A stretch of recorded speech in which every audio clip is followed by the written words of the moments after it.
Fourth year college si Kat, anak na panganay ni Sonia at Chris. BS Biology ang kursong kinukuha sa State University of Bulacan dahil guro ng mga instrumentong pangmusika. Ang ama, idagdag pa ang pagiging musikero ng pamilya ng daddy niya. Na-expose din sa linyang iyon si Kat. Nakuha siyang majorette ng mga banda na naiimbita sa iba't ibang mga baryo sa tuwing araw ng kapistahan. Iyon ang naging daan kung paano nakilala ni Kat si Marlon.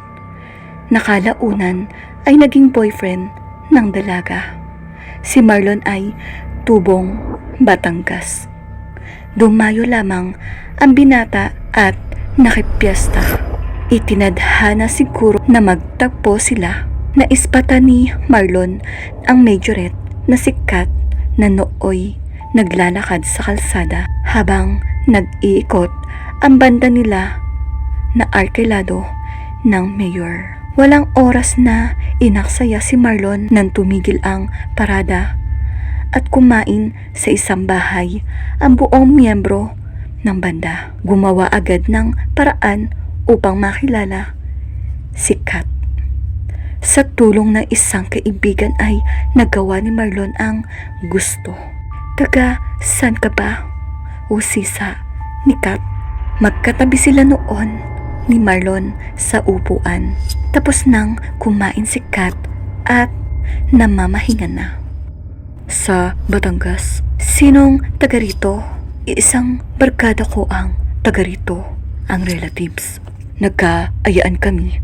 Actually, kahapon pa kaming dumating dito. Ganun pa? Bakasyonista pala kayo? Medyo. Ikaw, taga dito ka din? Hindi. Sa Balagtas kami nakatira. Invited lang kaming tumugtog dito. Buti na lang pala nagpapilit akong sumama rito. Swerte ko talaga. Nakilala kita. Naglow ang mga mata ni Kat. Ngunit mas naglow ang mga mata ni Marlon. Sa ngiting sumilay sa mga labi ni Kat. Ngiting biglang napalis dahil sa tropang papalapit na sa kanila noon. Hay, ako si Chris. Tatay niyang katabi mo. Sino ka ba? Nagmistulang bulating inasnan si Marlon, biglang namilipit sa kinauupuan. Hindi nagkanda tuto at nagkanda bulol pa sa pagsagot. Good afternoon po. Nakikipag-kaibigan lang ho ako sa anak niyo. Ganun ba? Dapat yata ako munang kaibiganin mo, iho. Daddy, si Kat bilang pagsawata sa ama. Matanong nga kita, umiinom ka ba? Daddy, tinatanong ko lang naman kung umiinom. Hindi ho ako umiinom. Pero kung yayayain niyo ako, nakahihiya naman po na hindi ko kayo pagbigyan. Mahusay kang sumagot, iho. Dad? Dad ka dyan. Bakit ba? Daddy ka ng daddy dyan. Kasi naman iyon ang naging simula dahil magkalayo ang kanilang lugar. Nagkasya na lang sa palitan ng text message sina Kat at Marlon. At paminsan-minsan ay tinatawagan din ni Marlon si Kat. Isang gabi sumimpli si Kat at kinausap ang ina. Mami, may sasabihin sana ako sa'yo. Ano yun? Kasi huwag kang magagalit ha. Depende. Magagalit ako kung makakagalit ang sasabihin mo. Hindi naman po. Sabihin mo na. Kasi si Marlon, yung suitor mong taga Batangas. O ano? Sinagot mo na? Sa text, ganon. Mami naman ano nga yun? Magpapaalam daw sa inyo. Gusto niyang bumisita dito. Manliligaw in other words. Okay lang sa akin. Tanungin mo ang daddy mo. Kaya ko nga ho sinabi sa inyo para padrinuhan kita sa daddy mo. Ganon ba? Opo.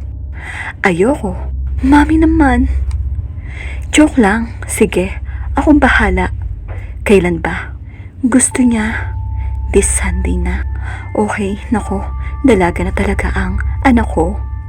Pumapayag ako pero hindi pa pwede ang opo, alam po namin yon. Oh, plano mo bang sagutin? Mukhang okay naman siya. Naglow minsan pa ang mga mata ni Kat. Ewan ko po, bahala na. Depende. Nang linggo na yon ay dumating si Marlon, fresh from Batangas. Pasadong 2:00 lang nang ito'y dumating. Maayos itong tinanggap ng mag-asawa. Ngunit kaagad ding binulungan ni Chris si Sonia. May lahing inchik pa ata tong isang to. Tirik na tirik ang araw kung umakyat ng ligaw. Masama to. Diba kuripot ang mga inchik? Sus, natural kasi nanggaling pa siya sa Batangas. Gusto mo ba na gabi pumunta? Tapos dito mo patutulukin dahil hindi na siya makauwi. Ganon? Sapakin ko siya. Kaya nga maaga pumunta yung tao. Pa-6 na magpaalam si Marlon. Nag-aagaw ang dilim at liwanag noon mula sa bahay nila Kat. May mahaba-haba ring eskinita na lalakarin upang makarating sa highway. Ang eskinitang iyon ay napapadiran ng Wonderland Resort. Nasa bungad ng eskinita si Marlon nang makita ang isang lalaking naglalakad sa kabilang dulo ng eskinita. Hindi ito palabas o papunta sa lugar nila Kat. Pakaliwa ang direksyon ng lalaki. Pahalang sa eskinita habang mawala na rin ito sa paningin ni Marlon. Nang sapitin ni Marlon ang bahaging iyon kung saan ito nakita ang lalaki. Nabaghan at saglit na pahinto ang paghakbang ni Marlon. Lumarawan sa mukha nito ang labis na pagtataka dahil noon lang nito nalaman na walang lagusan sa pader. Ibig sabihin mula sa bukana hanggang sa dulo ng iskinitang iyon ay may bakod na pader. Sakay ng jeep si Marlon, ngunit nasa isip pa rin niya ang nasaksihan. Hindi marahil nakatiis, inilabas nito ang cellphone at sinimulang tumipa ng keypad. Hi, dito na miss sa jeep. Miss Beautiful. Miss kita agad. Okay naman pala sa parents mo. Nag-reply agad si Kat. Ingat ka. Thanks ulit sa gift mo. I like it. Balik ako. Promise. What?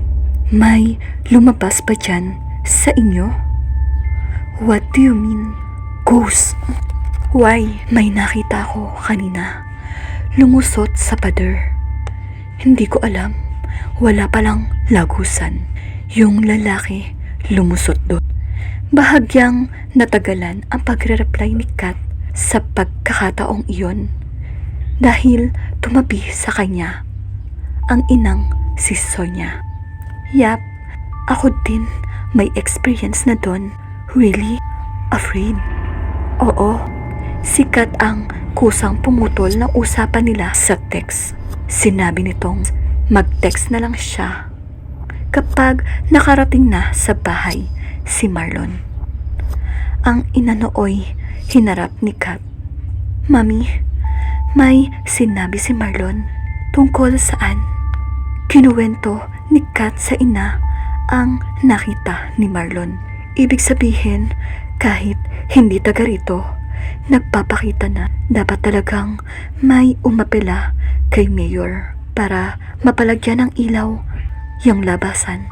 Pero may nabalitaan ako. Bubuksan daw uli ang resort. Talaga ho? Sana nga para magkatao na ulit dyan at hindi pa mahayan ng multo. Dapat maipabless muna ang buong lugar bago mabuksan sa tao nang maitaboy ang masasamang espiritu. Maluwang ang kabuuan ng Wonderland Resort at hindi katakatakang pamahayan iyon ng mga unwanted guests. Pagkalipas ng mahigit 2 buwan, muling binuhay at binuksan sa publiko ang resort. Pinabasbasan din ito sa pari. Kung tuluyan nang naitaboy ang mga nasabing namamahay doon, walang makapagsasabi.